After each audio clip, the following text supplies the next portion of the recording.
What's right with schools at Connecticut Cornerstone of Art in America, providing insight and inspiration. News 8 anchor Scott McDonald takes us to a former retreat for artists that continues on today in Old Lyme. There she is, Miss Florence. Yes, so Miss Florence, in 1899, she was the only one left in her family.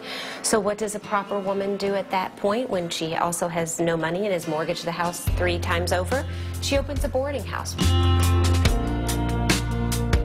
It's what led to the beginning of the most talked about art colony in America at the time. There's a great story of Henry Ward Ranger when our first artist here, he was traveling through from New York to Boston on the train, and he kept seeing this beautiful landscape just pass him, so he finally just gets off here and stays at Miss Florence's for a little bit, and then he starts telling all of his artist friends, and that's how the colony started. Some of the greatest Impressionist artists in history. This is where they would paint on the wooden wall and door panels, and there's a Child Hassam here, Willard Metcalf, Matilda Brown. All flocked to the Old Lyme home of Miss Florence Griswold in the late 18 and early 1900s. A lot of Connecticut is beautiful, but this particular part of Connecticut, they actually sought out.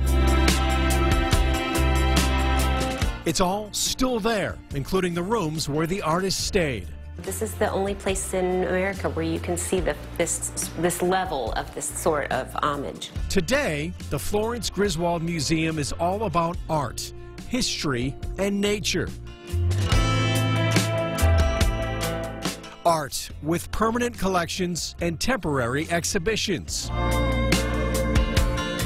History. So this room is chock-a-block full of all of her possessions. Nature with 13 acres. Perfect as a scene in a world-famous painting. You ready? Or what colors did you do, Ella? a family's refrigerator. Wow, that's gorgeous. The artistic tradition continues on today. Well, let's take the rubber bands off that bad boy and see how it looks. These young campers cultivating Awesome. their creativity. They get to make their own art with all the things they learned about the artists.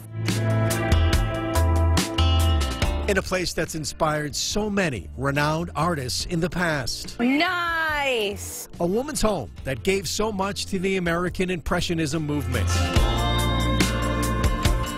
Still gives back today.